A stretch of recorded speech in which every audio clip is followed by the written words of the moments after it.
10 years ago, Lady Gaga released her third studio album, Born This Way, an album about self-liberation, self-love, equality, and one that in many ways changed not only pop culture, but the entire world.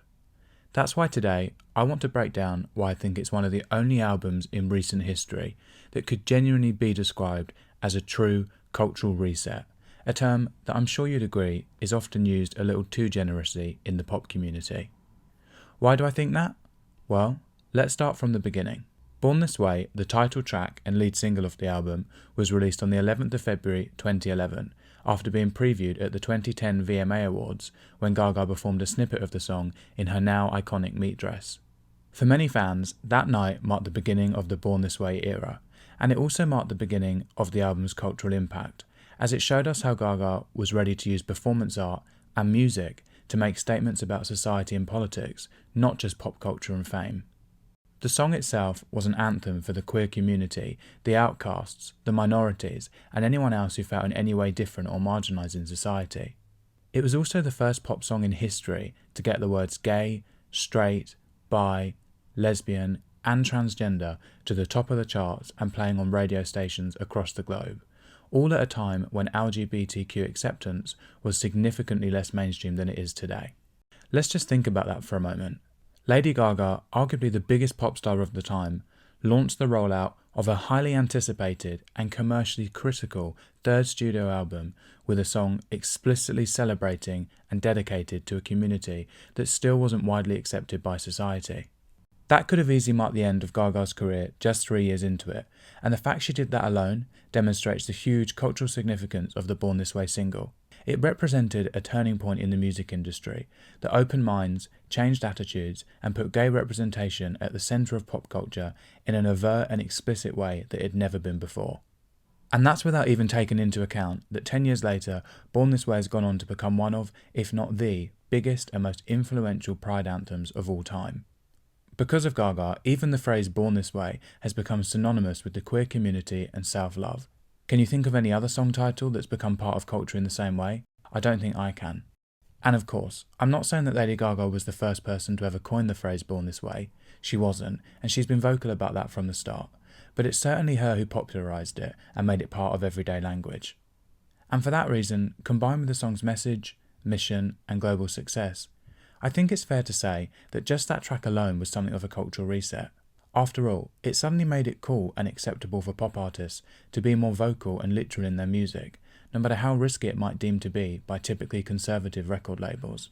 But it wasn't just the title track of Born This Way that impacted culture so significantly.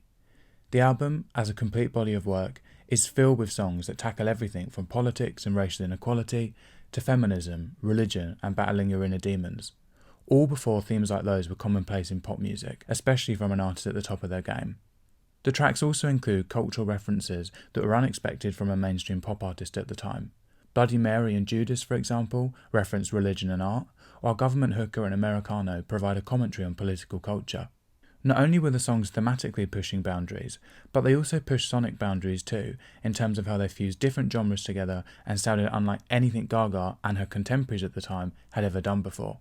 The album could be described as a mix of pop, opera, heavy metal, disco, house, and rock and roll, all wrapped in production, vocals, and lyrics that, in my opinion, set the blueprint for what pop music could be in the mid-2010s and beyond.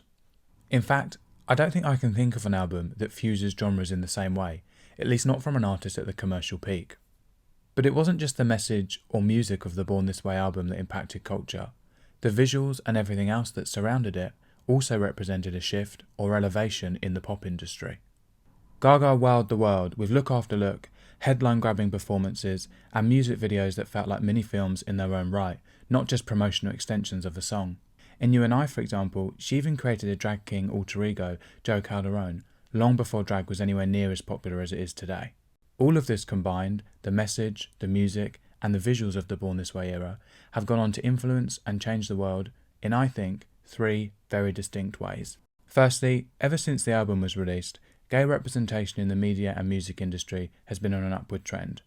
And while I'm not saying that solely because of Born This Way, of course it's not, I do think it's right to say that it opened doors and played a very important role in improving queer visibility in mainstream pop culture.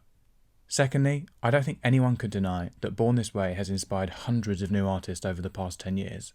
Without Born This Way, I'm not sure we'd have songs like Call Me By Your Name reaching the top spot on the Billboard Hot 100. And nor do I think social and political commentary would be anywhere near as common in mainstream pop music as it is today. And thirdly, I want to bring it back to what really matters. Because of Born This Way, the lives of millions of queer kids and outcasts from across the globe have been enriched by its uplifting message of self-acceptance, and in some cases even tangibly improved by the youth-supporting foundation it inspired. In short, Born This Way provided an escape and liberation for those who felt unseen and unaccepted by society, while also setting new standards of excitement and creativity for the modern pop scene. And that's ultimately why, a decade later, Born This Way is widely seen as one of the most influential albums in recent history. So much so that its 10th anniversary is being celebrated with a special re-release, high fashion merchandise, and the announcement that May 23rd will officially, from here on in, be known as Born This Way Day in West Hollywood. And if that's not a sign of an album that reset culture and changed the world, I don't know what is. So, what does the Born This Way era mean to you? Let me know in the comments below. And don't forget to subscribe if you want to stay up to date with my new videos coming very soon. Thanks so much for listening, and I hope to see you next time.